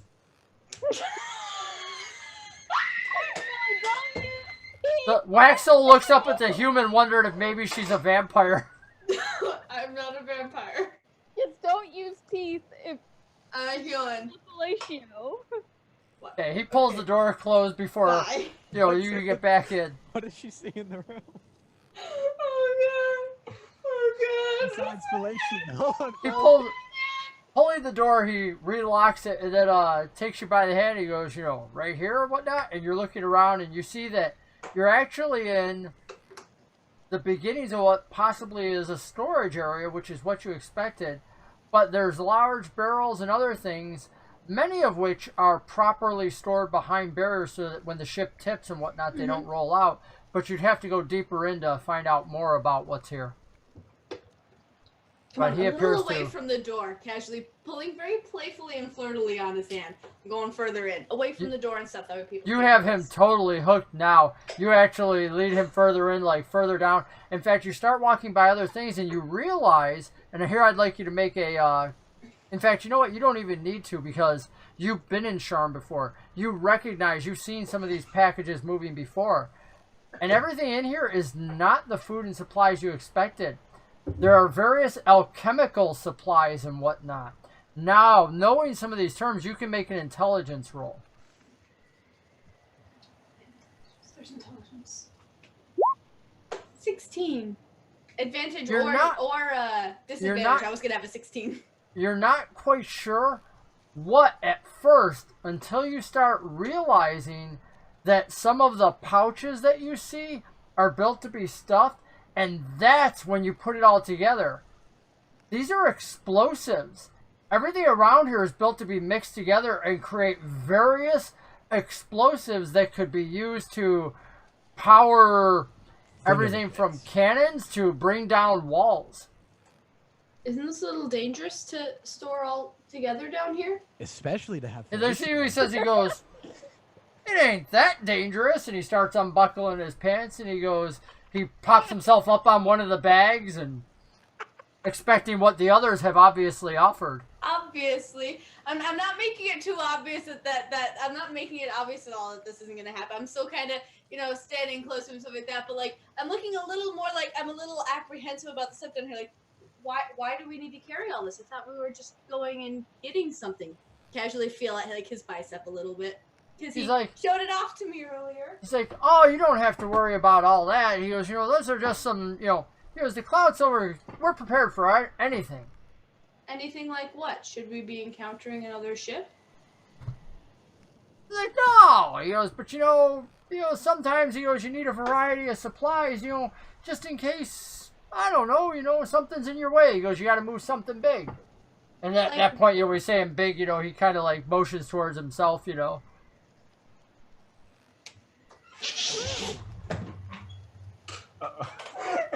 not laughing. Come on, Arya, stay in character. All the way through. Come on. She is not laughing. Okay. Power through. If you laugh, it stops being real. Okay. I think that should be real. No. I think we should vote. Who here thinks Cheryl laughed? No. No. Well, No, one don't support. Don't I do got it one. to the poor halfling. Don't have him. Don't ever be a laugher. Would it? He kind of motions to himself and she kind of squeezes his bicep a little bit because she was already kind of feeling at it and stuff, She's saying very, very flirty, but she's kind of trying to get this,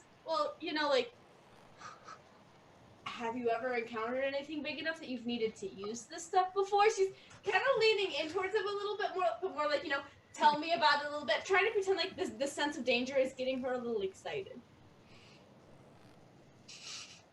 He's bordering right in between that. I'm being strung along, but you're really good, so I'm going to allow a persuasion roll. But you already sense that he's like, now he's so focused because your friends have sold you out as this 19. person who puts out, and he's like, "You know what? Kind of like the woman that says, it's this massive price, but it's worth waiting for." He goes, "All right, I'll give you, a little more minutes." He goes, "Yeah." He goes, "A couple times." He goes, "No big deal." He goes, "I know what I'm doing. Everybody here knows what they're doing." He goes, "We're all trained really well." But trained for what? What is it that you encounter that you would need this kind of explosion for? I thought this was just a simple mission. He goes, "It is. Nobody said we're using this stuff." He goes, "This is just down in the hold." Why would you not bring food and other supplies that I think I've seen in storage areas before? Because we're only going out for a few hours. Then why not leave the storage space empty for whatever we might find while we're out? Because we're only doing a pickup. He goes, "You ask a lot of questions." I'm He goes, I'm "Am I very getting?" interested. He goes, "Do I need more money? You said it didn't cost any money. What's the problem here?" I'm just very interested in this ship and everything that you can potentially. She kind of, drags a hand down the front of his torso a little bit and is trying to be as flirty as possible to say, I'm just so interested in what you have to say here, but, You realize he's quickly turning cold to this idea, Okay. feeling like he got strung along. Okay. This might be a good time to see what Dory's doing. I would like that. Okay. Doris wants to see if he can use his tinkering tools to not lockpick the door, but actually undo the door handle so that way he can just come in. Make a tinkering check. I love it. Look at I love this too. We're gonna say that you actually have proficiency with those, so add on, some points for proficiency. While 0 wouldn't normally post, you can do that like it's 1. So give yourself a couple points of on the roll. Flash? Since you have the tools and you have proficiency with it, I would use it as an agility check. You already are intelligent enough to know what you're doing with a simple block. Flash will look at Grannok and he'll say, "They're fellatioing all over our adventure. We need to get in there." Oh my gosh! Literally, she's like working away while you're talking to Grannok, and all of a sudden you're like, "Ooh, I have the whole door now!" And you hear a ka-tunk on the other side, because as you undid this side, the other side has fallen off, and there's just this gaping hole, and you are able to actually pull out the mechanism inside, and you can look through this hole and see inside down there where you spot, because you got a nat 20, you spot your friends standing far in the distance. You realize they probably haven't even heard the lock fall because they're so far away from you. Come on. I just quietly push the door open. The door opens wide easily, and you're able to pick up the other part of the lock inside. You two see that your friend is leaving, as well as others are now noticing that, she is going inside. The bugbear has not returned yet. I will follow very immediately. Still not understanding what fellatio is. Grannok will have to ask the goblin later, because it seems like the goblin is busy. He's going to stay by the stairs and keep an eye out for the reference, he thinks it means kissing. Oh! I think. How cute. It does involve a mouth. You're half there. You guys get into the room, and you start to see some of these massive barrels and whatnot. So, similar to what I had said previously, you have to go deeper into this to understand what all these things are.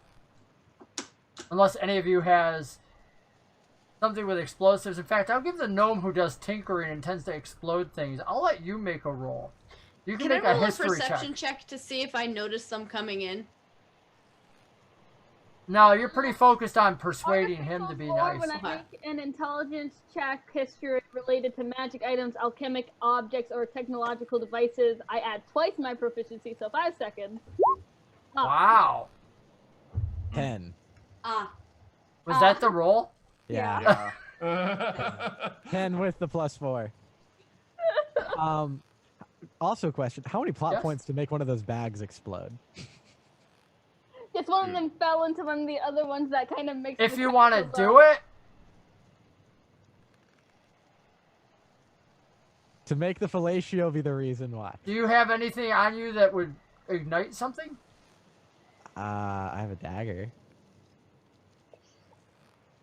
I want this to be by chance. You don't want to enact it. No.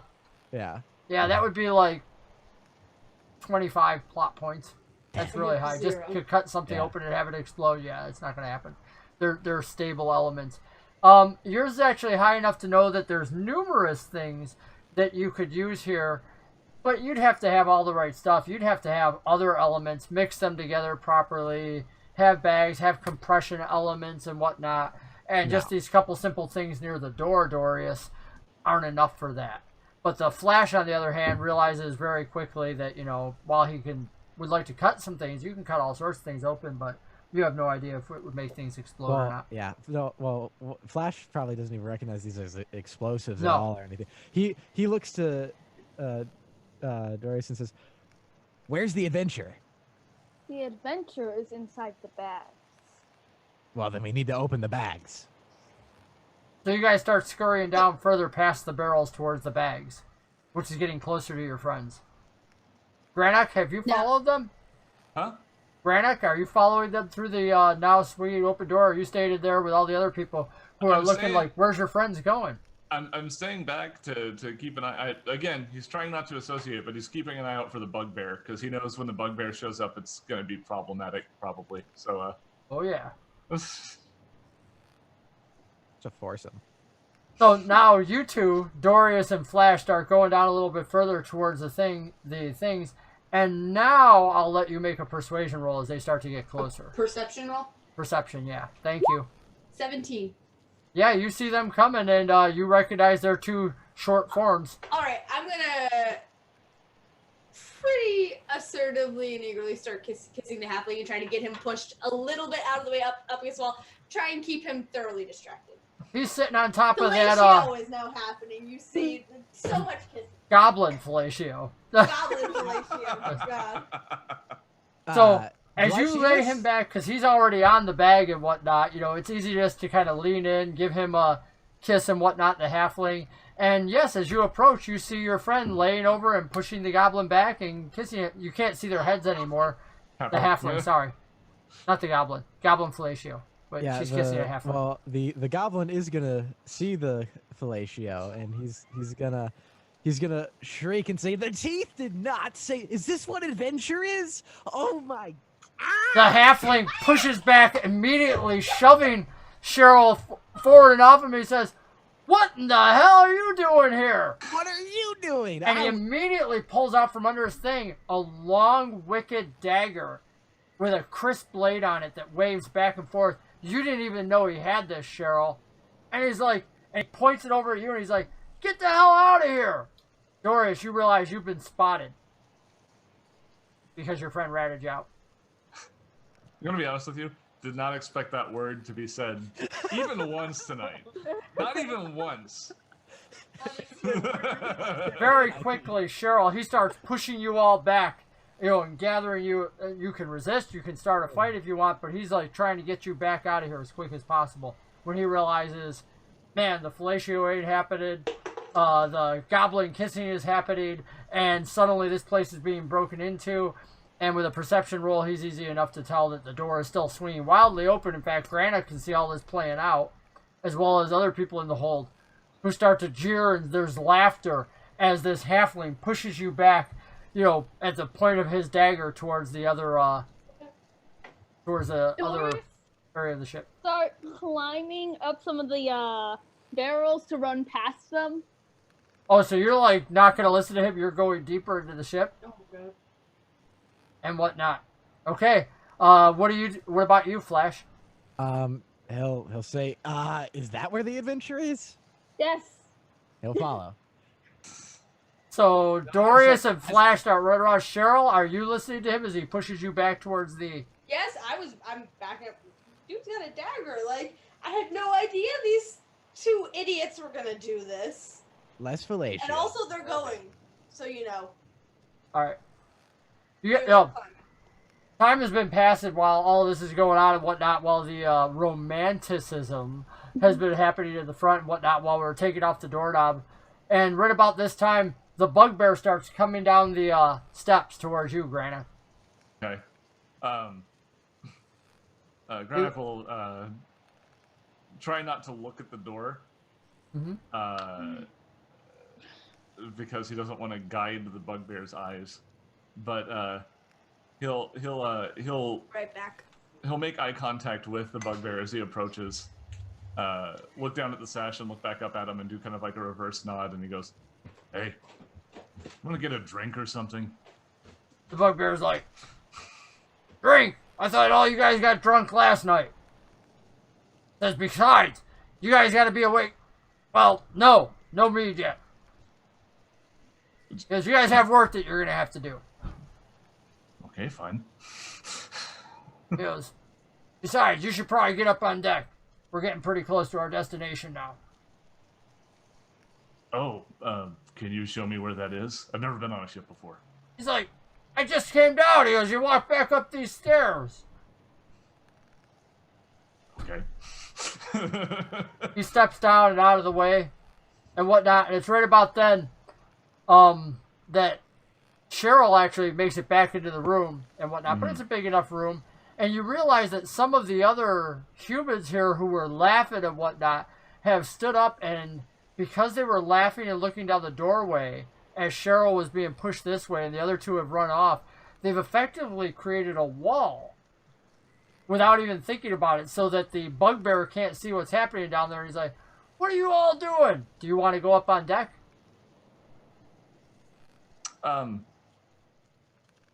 Yes. You will go up to the deck. Grannok leaves the scene, heads up on deck and whatnot, as Cheryl comes bundling in from the other ways. You guys are running along the tops of barrels and bags, so I need you each to make a dexterity check to make sure that you don't trip over any of this stuff and set it loose. And one of the things that you now notice, Doris, is there's also glass jars here filled with liquid. You're not sure what because you're flying along. I'm doing. It's gonna say acrobatics, but it's the same thing because I'm not proficient. I got a 14. I got a 16. You guys move along some of the tops and whatnot, and you actually manage not only to keep your feet, but not knock anything off as you jump back down to the decks. You realize now, as you get to the below area, further up front, you've come to a spot where it appears there are something that Dory recognizes. I don't know if Flash would. Cannons. They're hidden by wood plates along the edge of the wall. I don't think we're going where we're supposed to be going. Grannok, you're back up on deck, and you realize that many of the individuals here are like, hey, where's everybody else? And they yell down, they're like, Citizen, I told you, get everybody up here now. The Minotaur up front blows a whistle, and some of the individuals who are up on the rigging start coming down a couple of these simple ropes that hold the sail in place, and you notice that there's a large cat-like creature high up on top of one of the beams that holds the ring in place of the elemental. This cat-like individual is shouting something in common, and as you hear it, he's shouting that they've spotted the target. The ship reels over towards the port side to the left, and many of the individuals down below in the room that you're in start having to grab onto stuff. Sizik, the bugbear, starts yelling for more of you to go up on deck and whatnot. Come on, we got work to do. You guys are up front near this cannon. Some of the individuals that have come down the ropes are moving along the side down another staircase, coming into the room from a different angle. You realize that you're coming close to your target as the ship rights itself, picks up speed according to the elemental powers that are moving, and it picks up, and you hear a voice yell, ramming speed. Grannok, you look back, and you see it's actually the professor come out from below decks, but he's no longer wearing the robes. He's wearing a loose-fitting shirt. He's got daggers strapped to his side. Handsome-looking individual wearing a silver necklace with this beautiful silver feather hanging off of the front of it, and he laughs, and he's got earrings in the sides, and he goes, you, where's all your friends? Some of the other common individuals are coming up from below decks. Grannok, you can spot there's a large ship in the distance that you're closing in on. Okay. And that's where we'll call it for tonight, as you guys prepare for ramming speed on another ship. And you realize what you've been brought here for was far more than what was a simple pickup mission. Because you're picking up speed, not slowing down to dock with the other ship. And that's where we'll call it for tonight. I want to thank you all. We're going to be playing again with these same characters next week. So know your character, know your plan, know how you're going to hopefully get the heck out of this alive. Because we're still looking for which one of you is going to die tonight. I want to thank you all. It's been a very, very fun evening. Had a much enjoyable time. And I actually just cut you off a little too soon with the watching. But God bless. Have a great night all. We'll see you next week. Everybody wave, say goodbye. Bye. Bye. See you next week. Thank you for joining. We'll see you all next week. Oh. Okay. Yeah. I was